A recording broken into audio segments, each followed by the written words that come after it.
इसी में 10 तारीख को करीबन शाम को 6 बजे हीरो मोटरसाइकिल एजेंसी के ओनर रविंदर सैनी की गोली मारकर हत्या कर दी गई थी। तो उस संबंध में हांसी पुलिस ने एक एसआईटी का गठन किया था डीएसपी के नेतृत्व में। साथ ही हमने 4 टीमें अपनी लगाई थी और साथ ही साथ उसमें एसटीएफ हरियाणा भी हमारे साथ मिलकर के काम कर रही थी, जिसमें हमने सबसे पहले 11 तारीख को जो मुख्य साजिश करता था विकास उर्फ विक्की नेहरा, उसको हम जेल से प्रोडक्शन वारंट पे लेकर के आए थे। उसका हमने 4 दिन का रिमांड लिया था और उसके बाद में उसका 2 दिन का रिमांड और एक्सटेंड करवाया गया था और उसे गहनता से पूछताछ की गई। उस संदर्भ में जब आगे जांच चली तो उसमें हमने 15 तारीख को 4 और मुख्य आरोपी जो कि साजिश करता थे उनको गुजरात से गिरफ़्तार किया था, जिसमें कि एक प्रवीण उर्फ मोनू जो कि विक्की नेहरा का भाई था, साथ ही रविंदर उर्फ बिंदर, रमेश उर्फ योगी शिवनाथ और प्रवीण पुत्र नैनाराम राजस्थान से। उन चारों आरोपियों का अभी हमारे पास में 5 दिन का रिमांड अभी चल रहा है और उनसे पूछताछ और की जा रही है और उसमें जांच की जा रही है। साथ ही साथ इसमें हमने फिर 16 तारीख को 4 और आरोपियों को गिरफ़्तार किया था, जिन्होंने इनका सहयोग किया था मुख्य आरोपियों का साजिशकर्ता में, साजिश बनाने में, साथ ही उनकी फरारी काटने में। जो फ़रार चल रहे थे उस टाइम उनकी मदद की गई थी।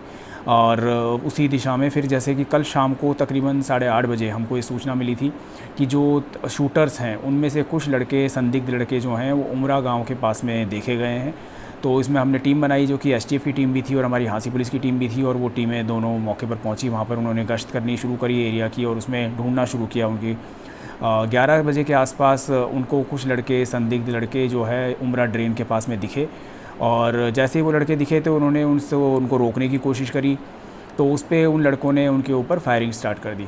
तो फायरिंग जैसे ही स्टार्ट हुई तो उन्होंने, हमारी टीम ने अपना बचाव करते हुए उनको चेतावनी भी दी, हवाई फायर भी किया और कहा कि आप सरेंडर कर दें, बट उन्होंने नहीं माना। उन्होंने फायरिंग की हमारी टीम पर, जिसमें कि एक गोली हमारे एसटीएफ इंचार्ज को भी लगी, लेकिन वो बुलेट प्रूफ जैकेट उन्होंने पहनी हुई थी, इससे उनका बचाव हो गया। और जवाबी फायर में हमारी जो टीम है उन्होंने भी फायरिंग करी और उसमें उन तीनों को फायरिंग करके काबू किया गया। तीनों आरोपी जो थे उनके पैरों में गोली लगी। तीनों को मुठभेड़ के बाद में काबू कर लिया गया है। तीनों को अस्पताल में भेज दिया गया उनका इलाज करवाने के लिए। साथ ही जब उनकी तलाशी ली गई तो उनसे 3 पिस्टल, 3 देसी कट्टे और 61 जिंदा राउंड बरामद हुए।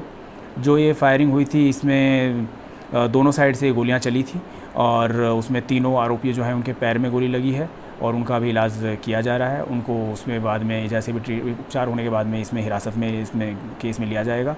साथ ही अभी तक इसमें जो 3 आरोपी कल मुठभेड़ में पकड़े गए, वो एक योगेश उर्फ सुक्खा है, खरक जाटान रोहतक का रहने वाला, एक सचिन उर्फ मंगतू है जो कि दौरड़ जिला जींद का रहने वाला है और एक विकास उर्फ काशी है जो पिंजोखरा तोशाम से है। इसमें विकास उर्फ काशी जो है वो इनका साजिश करता भी था और सहयोगी भी था। इनको हथियार प्रदान करने में भी उसने सहयोग किया और बाद में इनको, जब ये फ़रार चल रहे थे तो उनको शरण दे करके उनको बचाने में भी इनकी मदद की।